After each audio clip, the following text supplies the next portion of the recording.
할렐루야. 오늘은 역대하 7장 8절부터 10절의 말씀을 가지고 일상은 위대하다라고 하는 제목으로 말씀을 증거하겠습니다. 성경 봉독합니다. 역대하 7장 8절. 그때 솔로몬이 7일 동안 절기를 지켰는데 하맛어기에서부터 애굽 강까지 온 이스라엘의 심히 큰 회중이 모여 그와 함께하였더니 9절. 여덟째 날에 무리가 한 성회를 여니라. 제단의 낙성식을 7일 동안 행한 후 이 절기를 7일 동안 지키니라. 10절.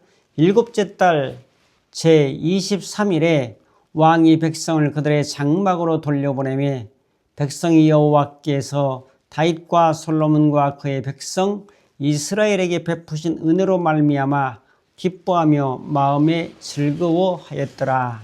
아멘. 인사 한번 할까요? 일상은 위대합니다. 아멘. 인간은 어디에서 참된 행복을 찾을 수 있을까요?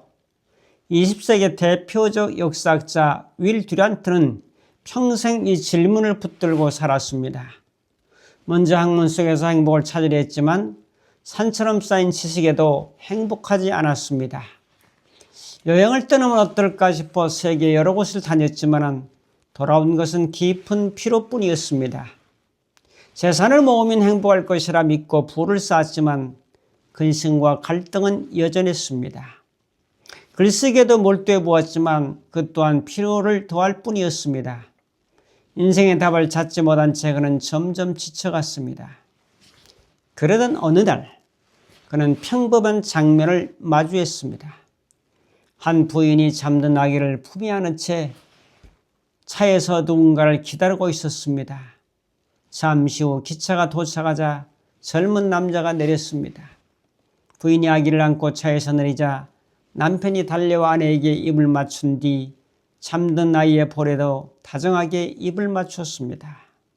세 사람은 함께 차에 올라오려는 사라졌습니다. 그는 짧은 장면에서 깊은 깨달음을 얻었습니다.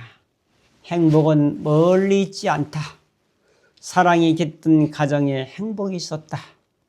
하나님이 허락하신 가장 큰 행복의 자리는 사랑이 깃든 가정이었고 일상에서 찾을 수 있었다고 하는 이유합니다.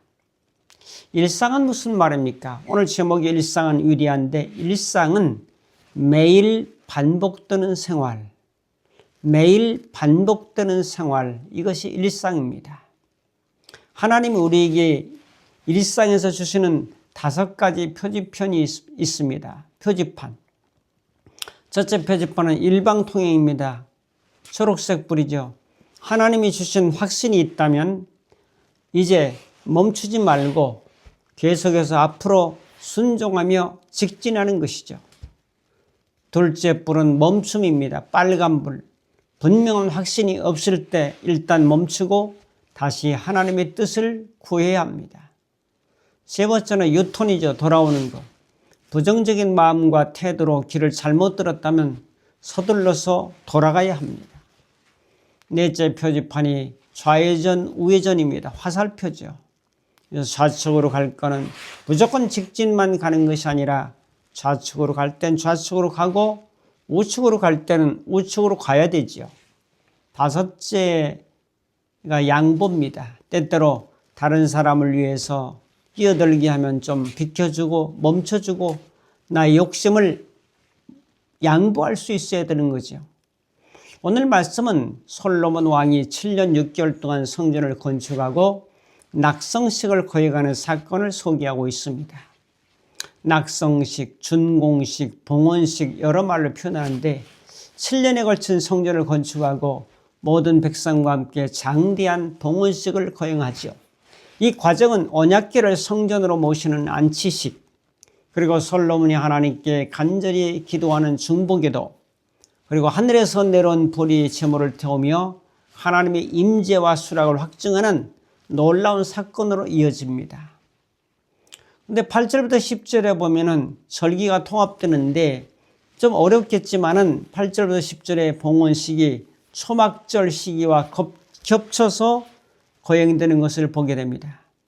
백성들은 먼저 7일간 성전 낙성식, 봉헌식을 지키고 그 다음에 또 7일간 초막절을 지켰습니다.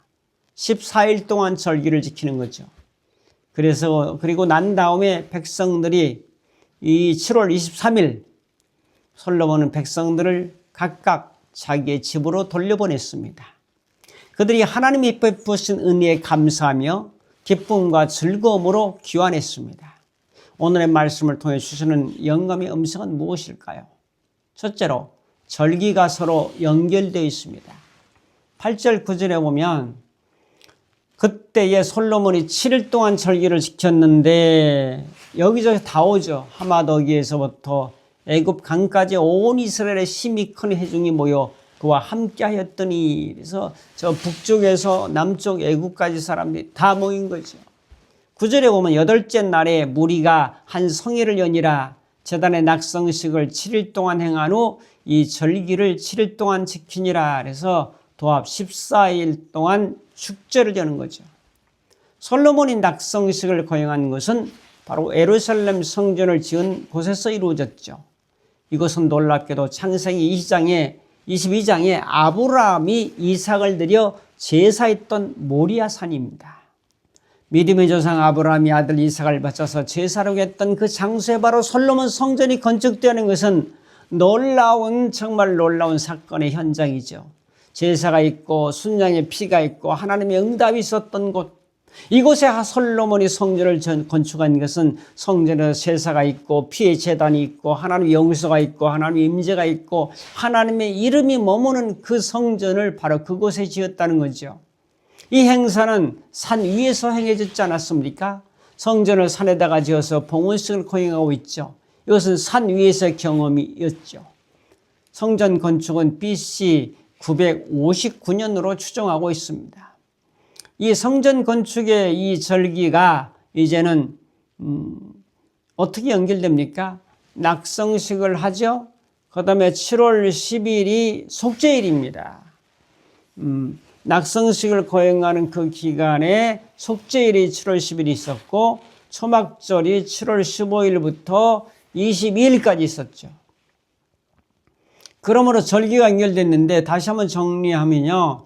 낙성식은 7월 8일부터 14일, 속죄일은 7월 10일, 초막절은 7월 15일부터 22일, 그리고 마지막 8째 날은 대성회로 함께 모이고 그 다음에 7월 23일 날 백성들은 집으로 돌아갔다. 일상으로 돌아가죠. 일상이 회복된 거죠. 그리고 덧붙여서 7월 1일은 나팔절이라고 해서 나팔절, 낙성식, 속죄일, 소막절 이렇게 계속 7월 달에 이어지는 거죠. 자, 속죄일은 7월 10일입니다. 이스라엘 백성들은 하루 종일 금식하며 회개하며 속죄 은혜를 받습니다. 자, 이런 것들을 이어서 보면은 우리가 7월 달이 계속해서 하나님의 은혜의 절기였다 하는 것을 깨닫게 됩니다. 7월 1일 날이 나팔절인데 7월 달이 이스라엘은 1월 달에 마찬가지야. 나팔을 불고 승리를 선언하고 새로운 각오와 결단하고 7월 10일 날 속죄의 은혜를 받고 그 다음에 준공식의 그 기쁨을 누리고 초막절의 광야에서 고난과 그 풀로 엮은 그 집에 살았던 것을 기념하면서 하나님의 은혜에 감사하며 이 절기를 지켰다는 거죠. 자, 우리는 절기의 연계를 통해서 절기마다 주시는 하나님의 은혜를 기억하면서 모든 절기는 예수님의 십자가의 은혜를 드러내는 것으로 생각하며 살아갈 수 있는 귀한 은총이 함께하기를 축복합니다. 큰 두 번째로 백성들은 일상으로 돌아갔습니다. 장막으로 돌아갔죠. 오늘 제가 강조해서 말씀드리는 것은 바로 일상의 문제입니다. 10절 볼까요?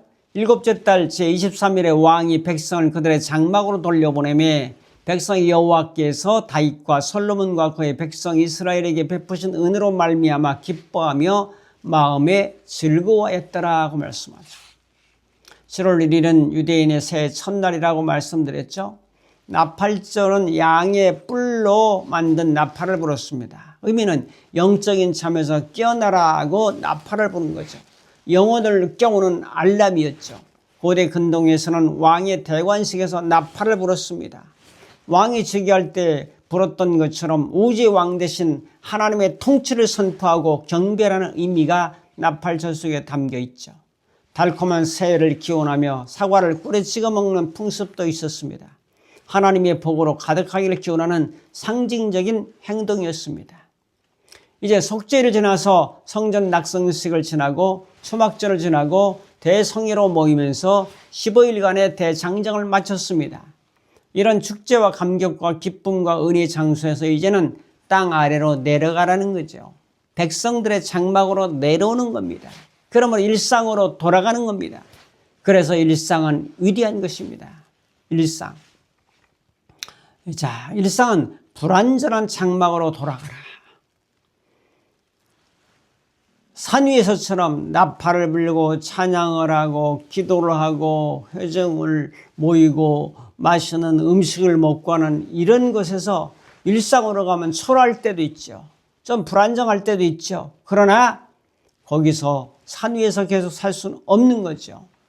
그래서 23일에 왕이 백성을 그들의 장막으로 돌려보내매 오늘 우리를 향한 놀라운 역설적인 말씀.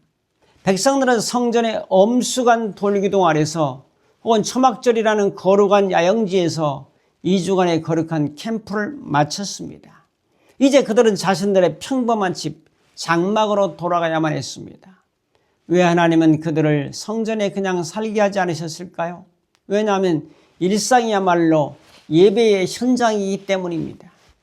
일상은 매일 반복되는 생활이라는 뜻입니다. 이것이 마태복음 17장 14절에 변화산성에서 예수님이 변화됐죠. 얼굴이 해같이 빛나고 변화되는 모습을 보고 베드로는 여기 초막 셋을 짓고 여기서 사는 것이 좋겠습니다. 산 꼭대기에 특별한 체험에 머물고 싶었던 거죠. 그러나 예수님은 허락지 않았습니다. 산에서 내려오셔야만 했습니다. 그리고 산 아래서 만난 것은 더러운 귀신 들린 아들과 괴로워하는 아버지의 일상적인 비극을 대하면서 그들의 문제를 해결해 주셨죠. 제자들은 산 위의 영광을 바라보며 거기에 머물기 원했지만 산 아래 일상으로 취하는 능력을 연결시켰습니다. 제자들은 산의 황홀경에서 신비경에서 살고 싶었죠. 초막을 짓는 것은 거기서 먹고 살자는 얘기죠. 그러나 예수님은 거기서 내려오셨어요. 산 위에서 있었던 시간은 잠깐이요. 산 아래에 있어야 될 시간은 긴 시간입니다. 우리가 주님의 전에 와서 예배를 드리는 시간은 한두 시간이요. 일상의 생활로 돌아가는 시간은 긴 시간이에요. 가정에서 생활하는 시간이 길고 직장에서 생활하는 시간이 길고 학교나 주어진 삶의 터전에서 시간이 길게 이어집니다. 그러므로 특별한 절기나 행사의 짧은 시간도 중요하지만 일상으로 돌아오는 것은 더욱 귀한 일입니다. 성전 낙성식의 감격, 초막절의 은혜는 계속 머물러 있어야 될 곳이 아닙니다. 나의 현장으로, 일터로, 문제가 있는 곳으로, 땀 흘리는 곳으로, 또 현장에서 일하는 곳으로, 장막으로 내려와야 된다는 사실이죠. 수련회를 다녀온 분이 있습니까? 옛날에 또 은혜 받는다고 산에 가서 기뻐하고 좋아했던 때가 있습니까? 그러나 그곳에서 머무는 것은 일주일이고 며칠이지 다시 내려와서 직장 상사나 가족에게 짜증을 내는 또 대립되고 부딪히는 그 현장으로 내려와야 되는 거죠. 마틴 루터의 말이 생각납니다. 부두소순공이 일터로 돌아가 못을 박는 행위도 사제가 제단 앞에 서는 것 못지않게 거룩한 예배다. 신앙의 진짜 승부는 하늘불이 내려오던 성전의 제단 앞이 아니라 마음이 기쁘고 즐거워하며 돌아간 그들이 살아내야 했던 지루하고 힘겨운 내일의 삶에 달려있는 거죠. 유명한 설교자 조나단 에드워드는 일상의 삶에서 하나님을 영화롭게 하는 것이 진정한 신앙이라고 했습니다. 영국의 유명한 설교자 스펄전은 교회당의 큰 집회 후에 성도들에게 이제 여러분의 강단은 여러분의 가게와 부엌입니다라고 말했습니다. 어떤 부자가 세상을 떠나기 전에 소원으로 쌀밥 한 그릇을 먹고 싶다고 했습니다. 황금가루로 덮은 밥도 아니고 그저 따스한 쌀밥 한 그릇입니다. 생각해보면 우리에게 정말 소중한 것은 멀리 있는 것이 아니라 아주 가까운 데 있습니다. 우리의 소소한 일상, 우리와 함께 부대끼며 살아가는 사람들은 얼마나 귀합니까? 전도서의 전도자는 인생과 역사를 직접 경험하고 깊이 성찰하는 지혜를 주었습니다. 그는 왕으로서 막강한 권력을 휘둘러 받고 사업가로 대궐도 짓고 농장도 경영했고 진귀한 보물도 원 없이 소유하고 있었고 1000명의 처첩과 또 여러 종들을 다 거느렸어요. 이 정도로 삶은 어땠을까? 그렇다면 전도자가 깨달은 인생은 무엇일까? 사람이 먹을 수 있고 마실 수 있고 하는 일에 만족을 누릴 수 있는 일이 있다면 이것이야말로 하나님이 주신 은총이라고 전도서 3장 13절에 말씀하고 있습니다. 무슨 말입니까? 진짜 소중한 것은 우리가 먹고 마시고 일하는 우리의 반복되는 생활, 일상이라는 거죠. 오늘 우리가 받은 따뜻한 쌀밥 한 그릇은 누군가의 마지막 소원이며 놀라우신 하나님의 은총입니다. 여러분의 일상을 귀하게 여기십시오. 예배의 날도 귀한 날이지만 일상의 날도 귀한 날입니다. 할렐루야. 여러분의 일상은 위대합니다. 여러분의 일상은 귀한 겁니다. 짜증내고 힘들어하고 여러분의 노동의 땀을 괴로워하는 것이 아니라 여러분의 삶을 기쁘게 생각하고 감사하게 생각하고 정말 긍정적으로 생각할 때 여러분의 일상에서 행복의 아름다운 꽃밭을 피울 수가 있습니다. 그건 세 번째로 백성들은 기뻐하며 즐거워했습니다. 10절이죠. 일곱째 제23일의 왕이 백성을 그들의 장막으로 돌려보내며 백성 여호와께서 다윗과 솔로몬과 그의 백성 이스라엘에게 베푸신 은혜로 말미암아 기뻐하며 마음에 즐거워했더라. 백성이 장막으로 돌아가서 힘들다 피곤하다 괴롭다 힘들다가 아니라 그 베푸신 은혜, 이스라엘 백성들에 베푸신 임재, 하나님의 사랑, 하나님의 능력, 하나님의 감동을 통해서 기뻐하며 마음에 즐거워했다. 이 마음이 중요하죠. 하나님의 베푸신 은혜가 있죠. 작은 첫째로 우리가 일상의 승리는 주님의 은혜가 있었기 때문입니다. 기쁨과 즐거움에 출발한 하나님의 은혜입니다. 십자가의 피로 속죄의 은혜와 부활이라고 하는 새 생명의 은혜는 승리의 원천이요 승리의 과정이요 승리의 결과가 나타나는 것입니다. 여러분에게 주신 주님의 은혜를 깨달으며 사시기를 주님의 이름으로 축복합니다. 작은 두 번째로 기뻐하며 즐거워했다라고 말씀하죠. 백성들의 마음 상태가 중요하죠. 사람이 살아가면서 기쁨이 있고 즐거움이 있는 것은 일상에서 아주 중요한 마음의 태도입니다. 기뻐하며 라고 하는 말은 감정적인 기쁨이 아니라 나팔절, 속죄일, 낙성식, 초막절로 연결되는 하나님의 임재와 은혜를 경험하는 영적인 만족감과 평안을 의미하는 거죠. 마음이 즐거워하다라고 하는 단어는 마음이 선한 상태를 나타나는 말입니다. 겉으로만 즐거워하는 것이 아니고 하나님의 선하심으로 가득 채워져 마음의 상태가 최상으로 회복된 마음의 상태를 의미합니다. 영혼의 깊은 만족감을 얻은 상태, 이것이 기쁨과 즐거움입니다. 그렇게 살아가는 은혜가 여러분의 일상, 여러분의 삶의 현장에서, 여러분의 일터에서, 여러분의 가정에서, 여러분의 직장에서 나타날 수 있기를 주의 이름으로 축복합니다. 결단 및 적용합니다. 유대력으로 7월 5일달은 아주 중요한 절기의 달입니다. 7월 1일 나팔절, 7월 10일 속죄일, 7월 8일부터 14일 성전 준공식, 7월 15일부터 21일 초막절, 7월 22일은 대성회, 7월 23일은 집으로 돌아갔습니다.